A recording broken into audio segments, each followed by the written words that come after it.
What would you sacrifice? What would you do if you wanted to change your life? And what would that change mean? And what would it look like after you change your life?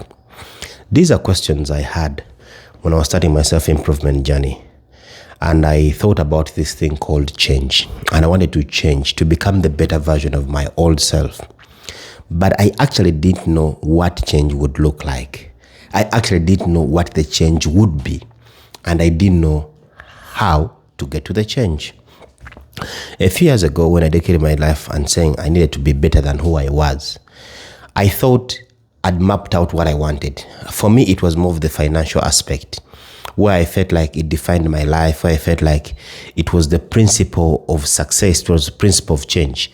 That if I had a particular amount of money today, and had another amount the next day or the next year, that would be change. And little did I know that change would mean something completely different.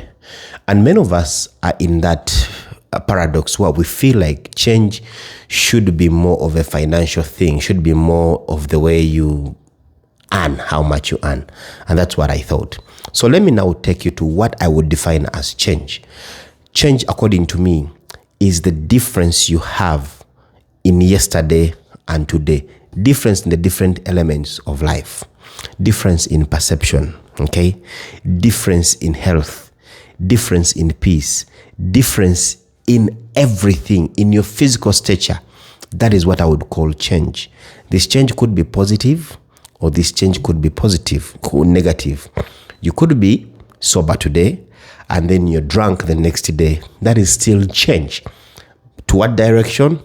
That is what matters. Now, you could be smaller today and you're more bulk the next day. You could have a certain fat percentage and you've reduced it. You could be earning a certain amount of income and then probably it goes up or goes lower. That is change.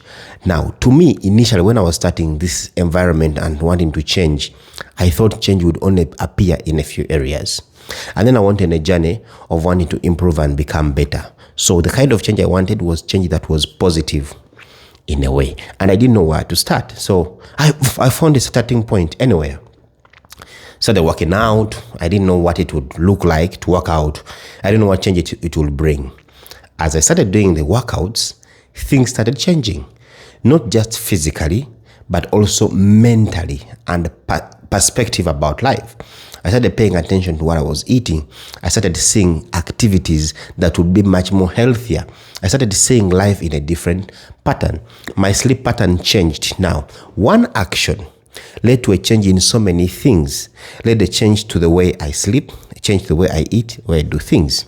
And then I wanted to grow my business. And I said, what do I change? I want to change a little bit of a few things.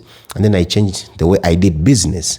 I focused more on learning skills and learning a few things, learning how to manage a business, automating my business. And when I did that, things changed. The way my customer satisfaction changed. Everyone says you're prompt on responding to emails. We like your service. You organize. Once you send me to find your services, there's a way I could find them. Now, that is what the change now feels like. Now, you may ask me a question. If I want to change, what are the things I need to do to change? What are the considerations? From my journey of changing, there are two things I feel like are very, very important to take note of if you're starting a change journey.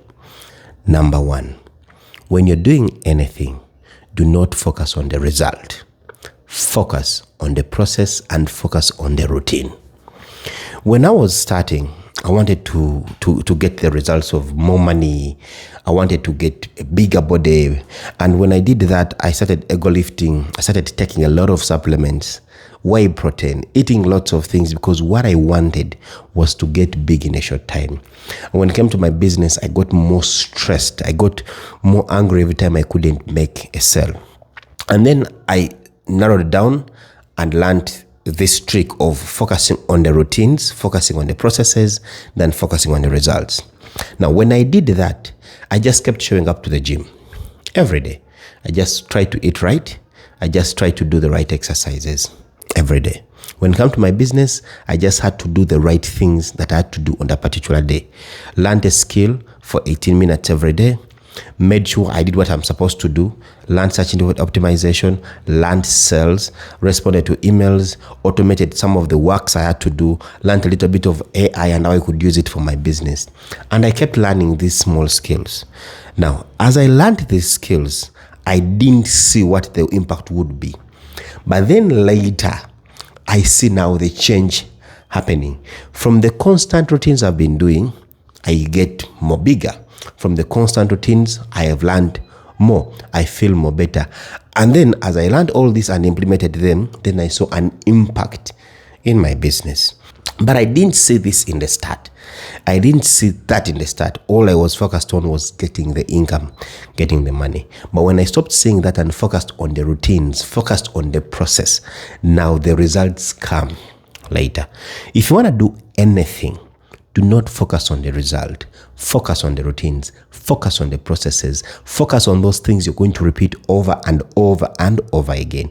From repetition, you're going to be able to get the results. That's one thing I look at as very, very important.